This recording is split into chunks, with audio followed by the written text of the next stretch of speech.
So, welcome everyone to today's Learning Objectives webinar. Today we have Merlin Jean Louise, who is a um, founder of Gambit Academy for Lawyers, and I met her through Ebony Bryant, our new DEI director.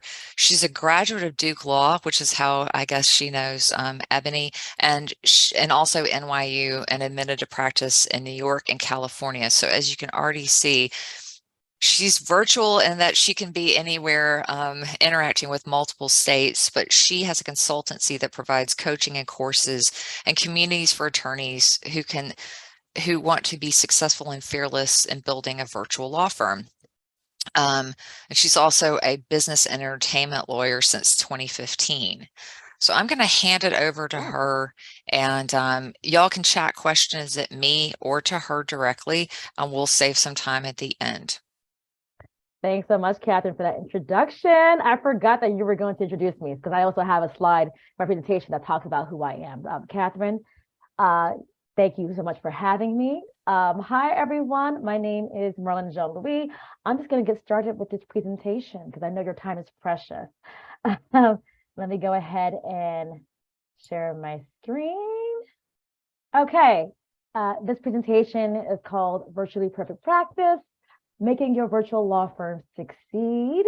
It's presented by my company, Gambit Academy for Lawyers. And let me see. Yes, about myself. Catherine gave you a little bit of a snippet, but here's a more in-depth one. Yes, founder of a virtual law firm. I founded my law firm in 2015. I've been a lawyer since 2012. So 11 years in the game. I'm also the founder of Gambit Academy for Lawyer. I'm a virtual law firm coach. Like she said, licensed in New York and California. So happy about California. Took a while to get that license, but I'm very proud of myself for getting that. I'm also a commentator. I've had the pleasure of being featured on Bloomberg, CBS, The Verge, and Fast Company. Like she said, I'm a proud graduate of Duke Law. I know we're in North Carolina, so we may have some Tar Heel fans. Please do not be upset with me. I went there for grad school. It's different, all right? NYU doesn't even have any sports, so I had no choice, okay? I'm happy to say that I operate a multi-six-figure law firm, and I've consulted with over 400 potential clients. So I've learned a lot these past 8 years having a virtual law firm. Again, from the beginning. I've been virtual since the beginning. Okay, so, oops, no, going back. Okay, so that was about me. I do want to get some knowledge about who's in the room. I know this is being recorded, so if you don't feel comfortable talking, that's fine. Could you put in the chat where you are currently in North Carolina or outside of North Carolina? What kind of practice of law do you have or you want to have? And what stage of development is your law firm in? I'm gonna stop sharing real quickly my screen. If anyone wants to come off video and say those things, or if you wanna go in the chat and put that information as well. I'm gonna put in the chat where I'm from, where I am, and entertainment law, New York, business entertainment law, and virtual law firm owner for 8 years. Okay, we have Highland, Raleigh, looking to get the corporate life and do small business. Awesome. Chapel Hill. Immigration law, part-time practice. We got North Carolina. Every time I see North Carolina, I want to see the song, that rap song. North Carolina, go ahead and raise your hand. Virtual owner. Okay, focus on employment law. Amazing. I wrote it to you, Catherine, my bad. Message to you. And Wilmington, solopreneur, hybrid firm, estate planning, North Carolina, in-house title insurance company. So we sort of have like a variety of types of law here and a variety of stages in which people are in as well. Super excited to have y'all here. Appreciate you. Okay, so let me go back to sharing my screen. Okay, thank you so much for introducing yourselves to me. I don't know why it's going fast. He's skipping an actual slide. So I just want to give a slight overview of some of the things you should be concerned about when starting a virtual law firm. We only have about, I think, less than an hour here, so I can't go too much in depth, but I want to give you some overview of some important things to think about when it comes to respect to forming a law firm, which applications you can use to manage a law firm, and marketing. Okay, step one, forming your law firm. One of the first things you have to consider is what kind of business form you're going to have. The factors that come into play with that are costs, like how much money will it take to operate underneath one form as opposed to another. Legal liability, right? We're lawyers.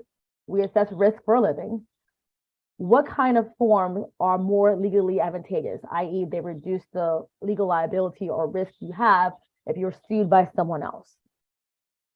Taxes, right? If you're a law firm, you're a business, and so you have to be concerned about how you're taxed. Some forms are more advantageous to others when it comes to respect to tax liability, and so that's a consideration as well. And finally, your firm goals. Are you going to be doing this for the short term, long term? You're not really sure. You want to test things out and put your, basically dip your foot in the water and then see how it goes and then proceed. Like you just want to think about your long-term firm goals. And so with that in mind, here are the most common types of business forms when it comes to having a solo law firm and a small law firm. I'm going to list them right here, and then I'm going to go into depth of how each one is formed and what are some of the advantages and disadvantages associated with each type of form. Okay, first up, sole proprietorship. This is easy. You start taking clients. As soon as you start taking clients, you automatically have a sole proprietorship.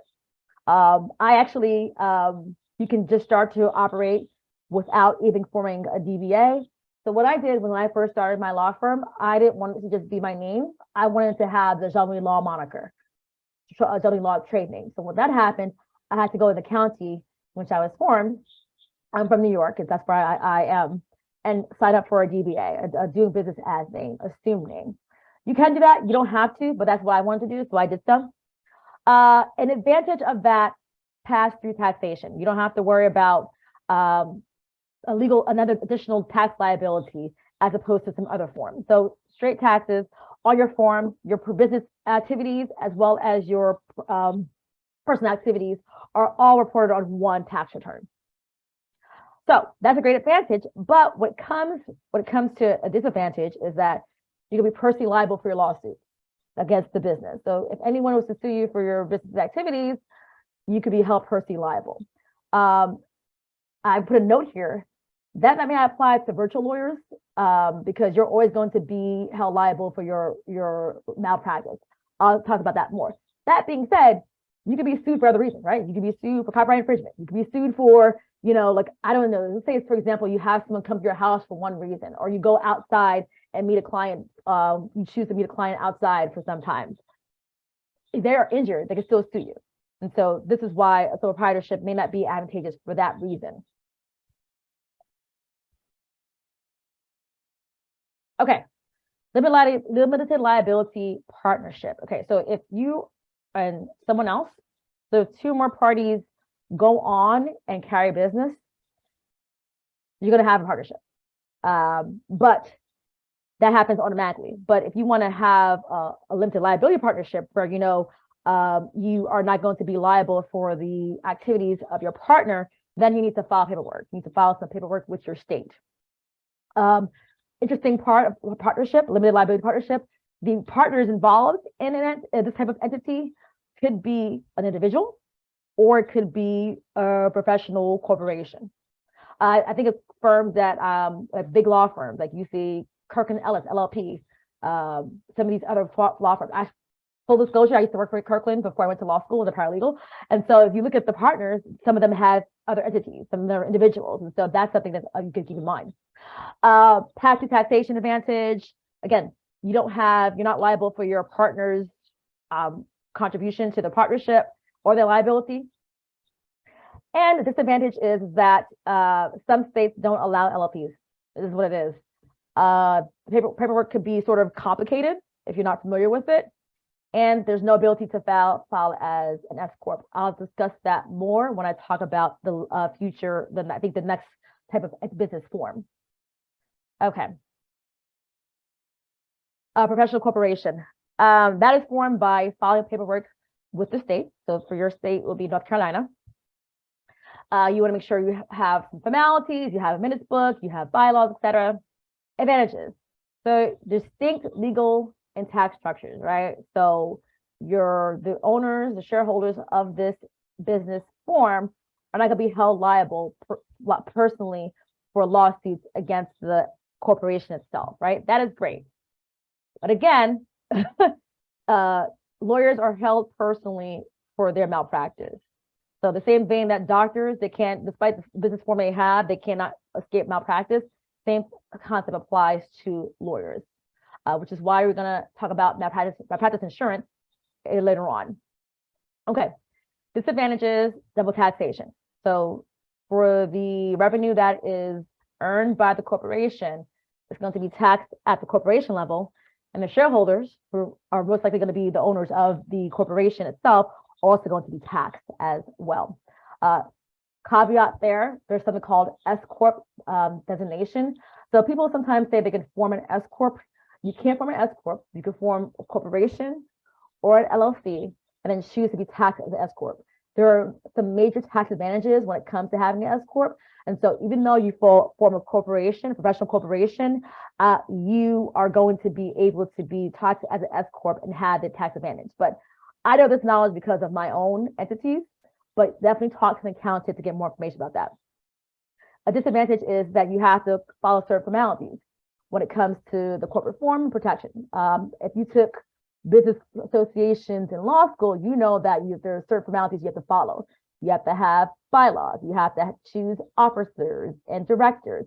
You have to have at least one annual meeting, because if you don't, as someone was to find out and sue you, if the corporation doesn't have enough assets to cover the liability, then someone can pierce corporate veil protection and go after you personally. So make sure you follow formalities. Despite the fact you have a corporation and it's just you have to make sure you follow formalities.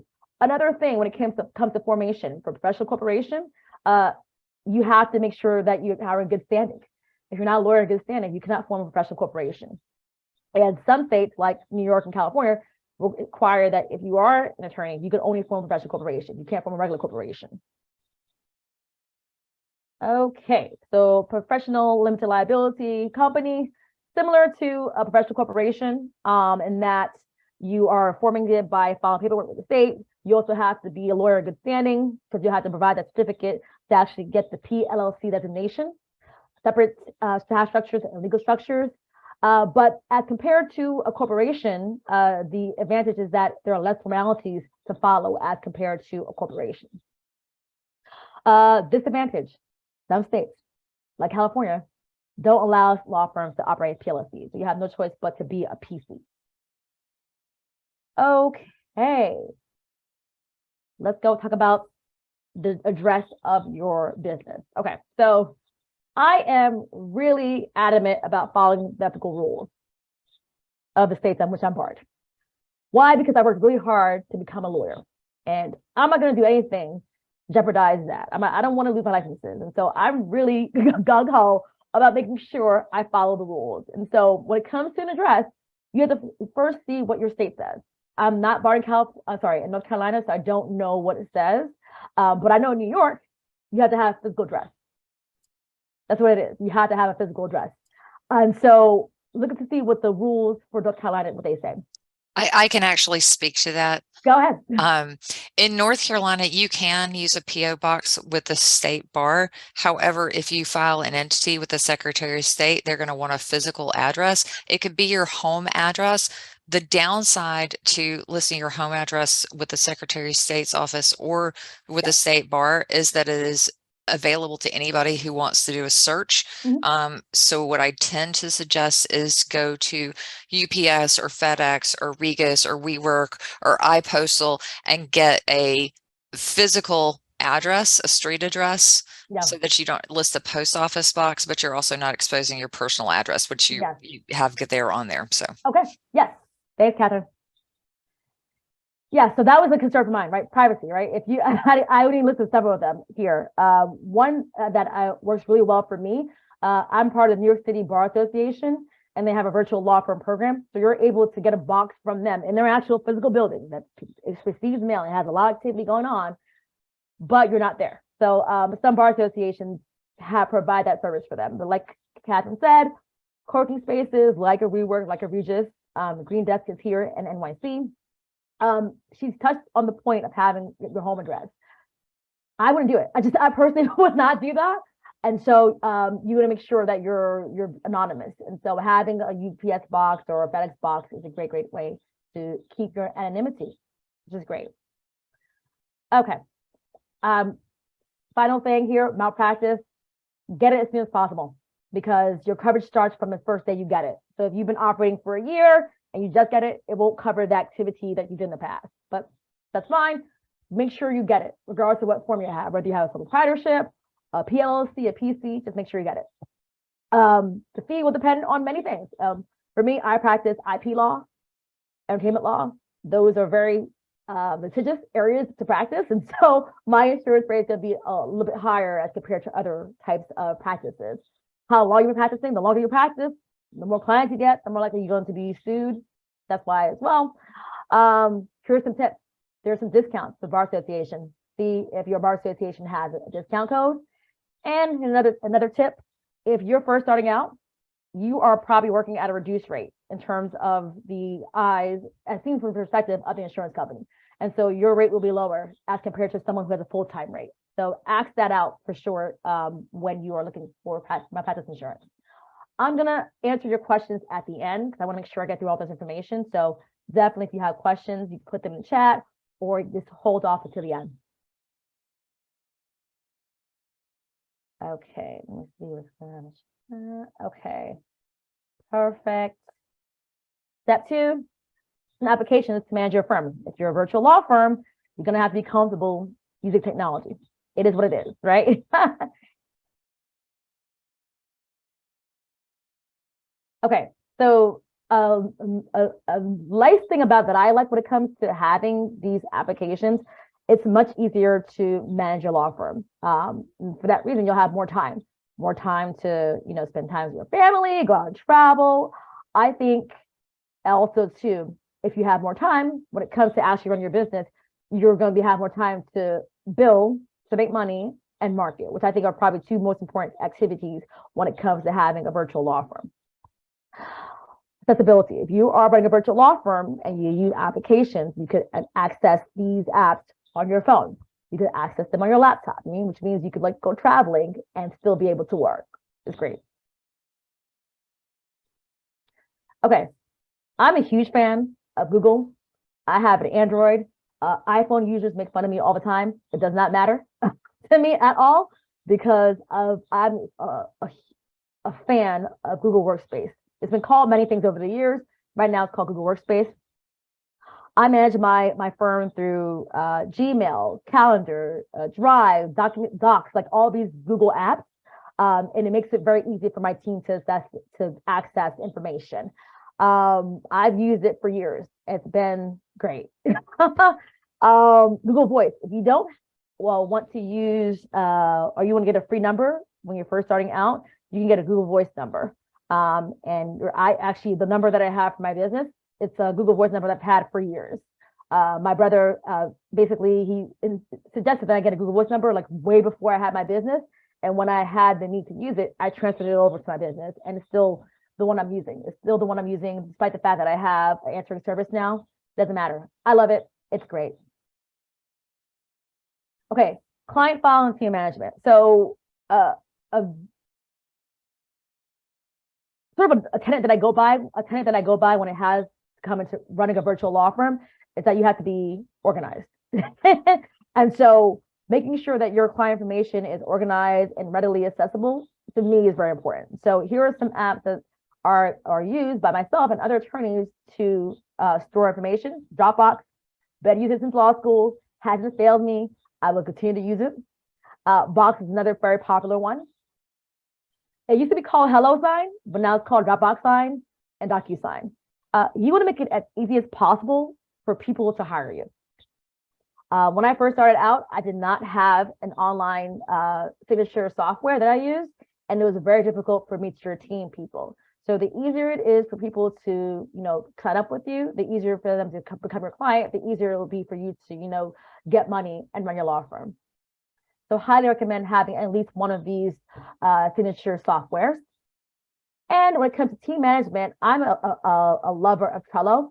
It's a Kanban board, so it has columns and it has cards. You're able to, within each card, write activity and write notes. So the team, your entire team will be on the same page. So I'm a lover of Trello. I've heard some great things about Airtable, which is very similar to that. And so you want to have this type of software, this project management software, because you want to make it easy to delegate to others when you have a team. Because with delegation comes more time, right? The theme here is more time.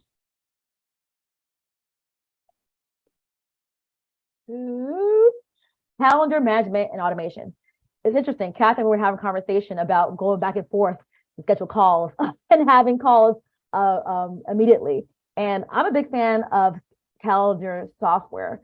Every single type of event I have, whether it be a potential call with a new client or potential client or current client, networking call, I just run them through my Calendly because it scours all my availability to find out what a good time is for me to talk. At this point, I've scheduled over 1,000 meetings, and that's time saved, right? All that time I would have spent going back and forth scheduling the meeting. I'm skipping all that, not doing it because for me, it's not worth my energy. And for me, it's also mental energy as well. I'm not doing it. Acuity is also a very good comparative calendaring system. Zapier. So this is one of my favorite tools. It sort of creates integration. So if something happens in one app, it's going to trigger another activity in another app. One of my favorite ones that I've listed here, hey, if someone schedules a call with me via Calendly, they're automatically going to be added to my mailing list in MailChimp. So I just like, if something happens in this app, and it's going to trigger another activity in this app. Great way to save time. Great way to become more efficient. So I'm a huge fan of that integration software. I think it's around Zapier. What happened? Okay, payment, right? If you have a business, a law firm business, you have to get paid. And so I'm going to talk about some of my favorite forms of payment or manners in which I get paid. LawPay. LawPay is phenomenal. So as lawyers, depending on your area of practice, you may be required to use a trust account.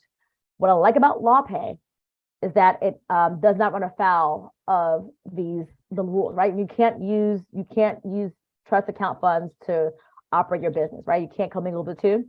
So what happens is if someone pays you in a trust account or you pays money to your trust account, the operating fee for LawPay is going to take it for your business account. They are ultra friendly. So I really am a huge fan of LawPay, regardless of what type of area of practice you actually practice. For like Stripe or PayPal, I like those for consultation fees. I like to, you can't talk to me unless you pay me first. And so Calendly or other types of scheduling software for consultations, they use Stripe or PayPal to receive payment. So I'm a huge fan of that.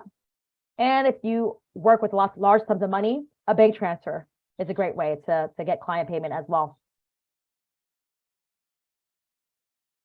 Okay, so at some point, you're going to become busy enough and have enough clients that it warrants having practice management software.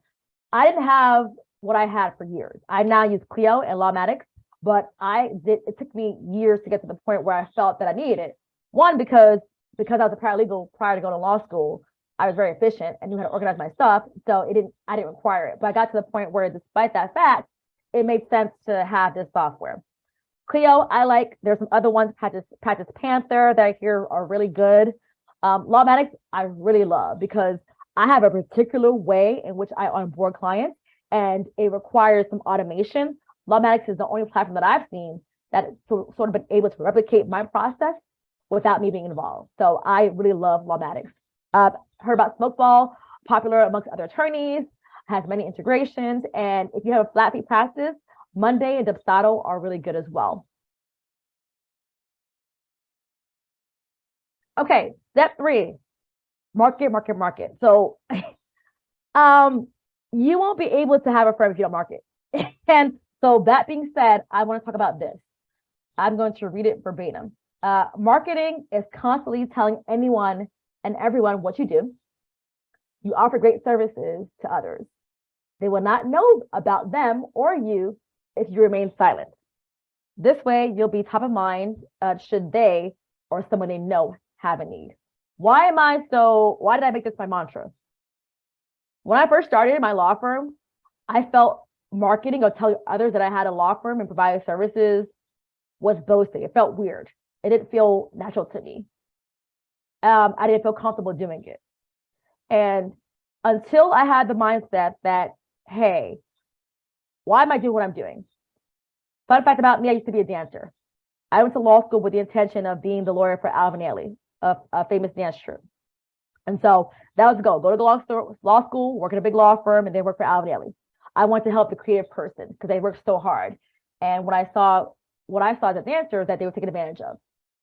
So when I started my law firm, 3 years after graduation from law school, I still had that mindset. I wanted to help that kind of person, a creative person who had power, didn't know it, but didn't have knowledge or taken advantage of.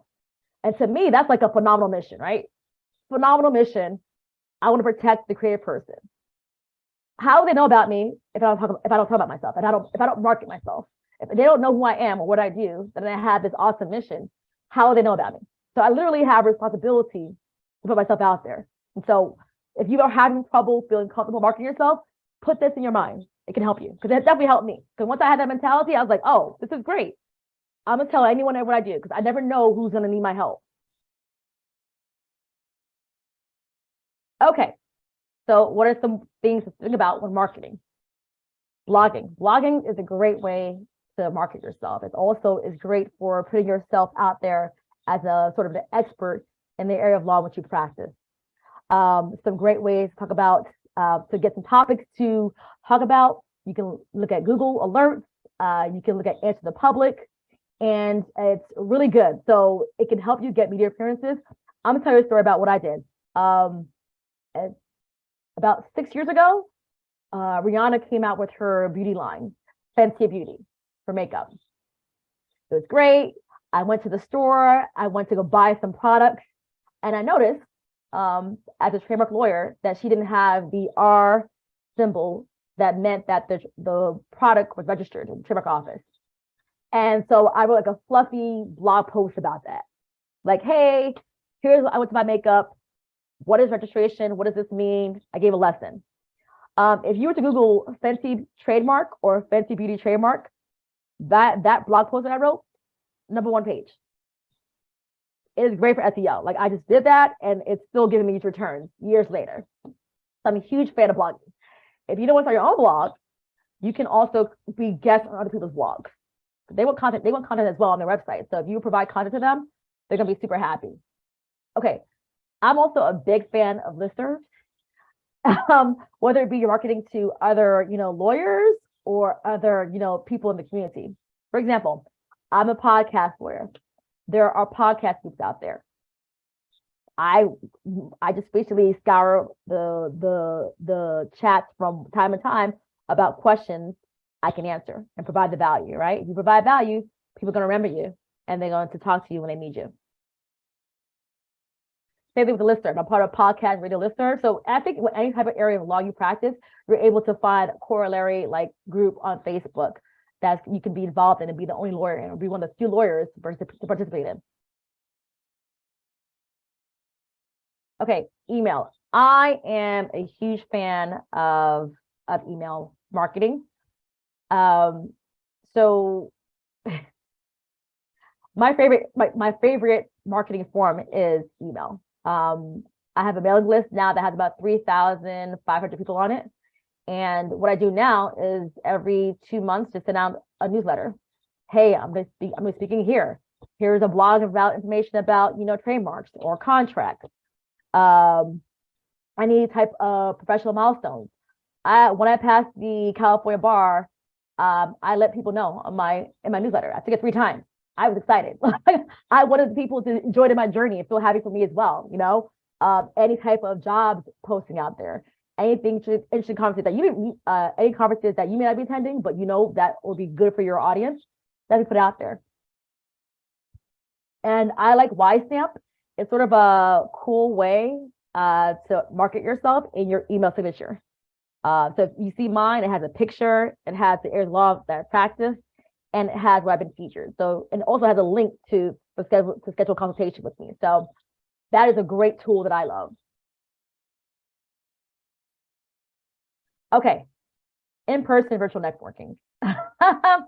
So I think now people are more, they're more inclined to network virtually. I think before the pandemic, it was still sort of seen as being a little bit weird. That being said, I loved going in person to network. Although as a virtual law firm, a lot of my networking was done in person. And so if it's done in person, one of the good things to have is a memorable business card. My tip for that is have a picture of yourself. Get a nice picture, put it on that because people are going to remember you for that.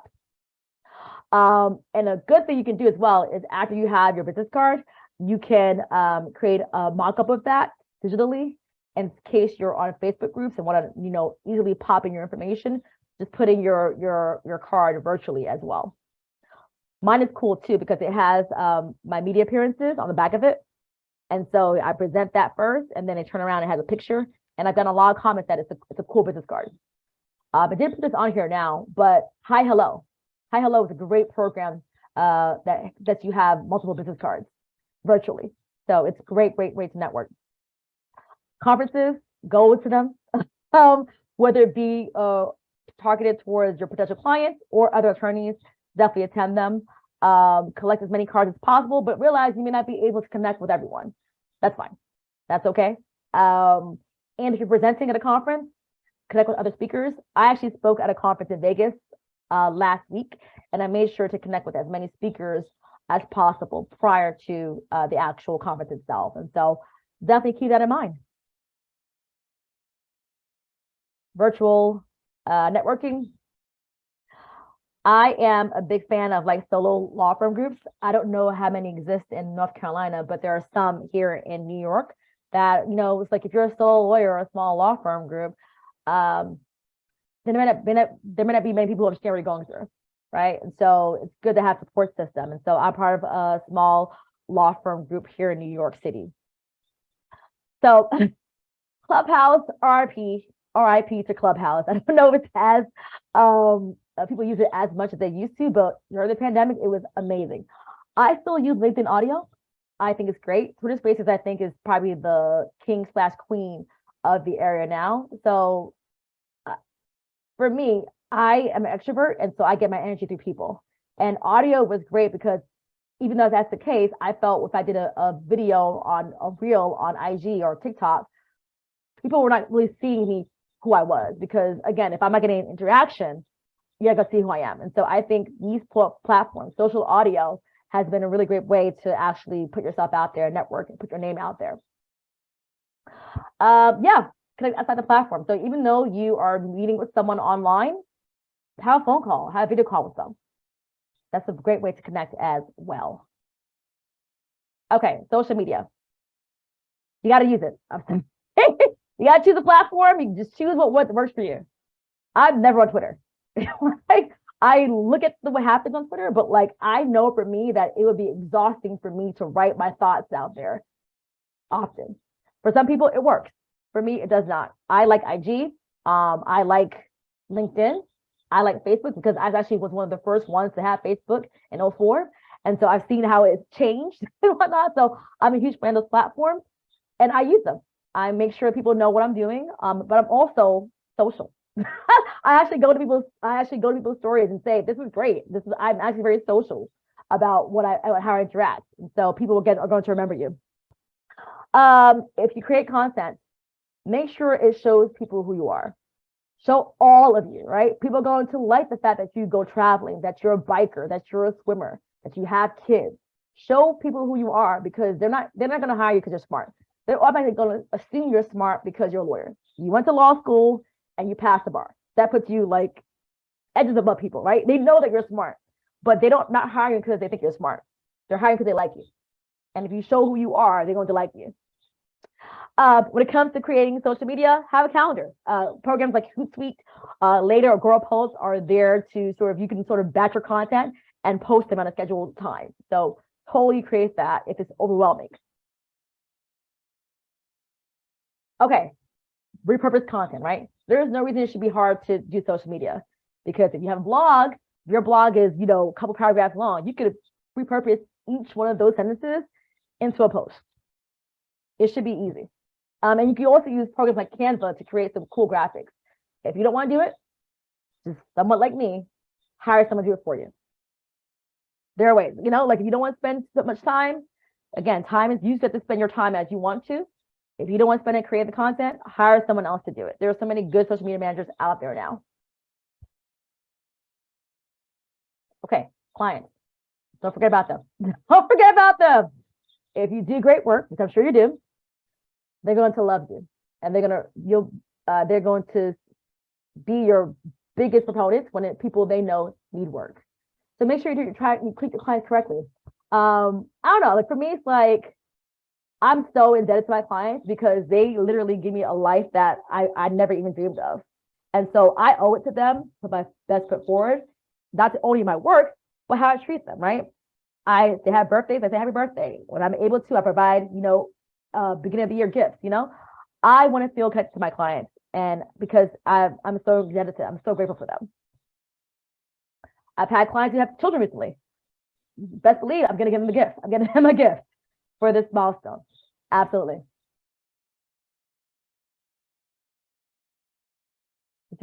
Okay, so that's some things when it comes to starting a law firm. So I want to go a little bit more into how I can help you with that. So who we are is called the Gambit Academy for Lawyers. Like Catherine said, we help lawyers by providing coaching, courses, communities to them so they can successfully and fearlessly build their own virtual law firms. Okay, so I want to get into the word gambit because that's, to me, what this is all about, right? I chose that term after a brainstorm session with my brother because the meaning of the word, it's an action that you are taking to achieve a certain goal with a certain advantage, but it usually involves some type of risk, right? That is what I think it's like to start a virtual law firm. When I started my law firm, I didn't know it was going to work. I was afraid what people were going to think about me because I went to this law school that was prestigious, but I couldn't find a job because of the recession. I was concerned about all that stuff. It was very risky, but in the end, what did I get? I got the ability to control my own career. I got the ability to make funds on my own, the ability to travel what I want to do whatever I want. So like the gambit is okay. And this is why I think that I exist, to make it less risky for you. I did it for 8 years. I made mistakes. Costly. I've made a lot of mistakes, but in the end, I'm still here. I'm helping other lawyers live their best lives. Okay, we do that again through courses, through strategy sessions, through one-on-one coaching. That's what we provide. In 2 weeks, I have actually a virtual webinar happening to find out more about how we can help you. So if you go to this website, I'm going to also plop it into the chat at some point. webinar.gambitlawyers.com/webinar-registration. If you don't attend in person, no worries. You actually get the follow-up link with the recording to see at your own pace as well. Okay. That being said, any questions? I'm going to see any questions. Stop sharing rapidly. And Marlon, I'm going to stop the recording so that people can feel free to ask questions without being recorded. Thank you so much for your time. And let me quickly just share my information then. If you're going to stop recording, I'll give it to them when I send out the link. And okay, I can put it on the website as well. Yep. Cool. Yep. Awesome. So I will stop the recording, and then if anybody has any questions, I will let you ask without being recorded. So one moment.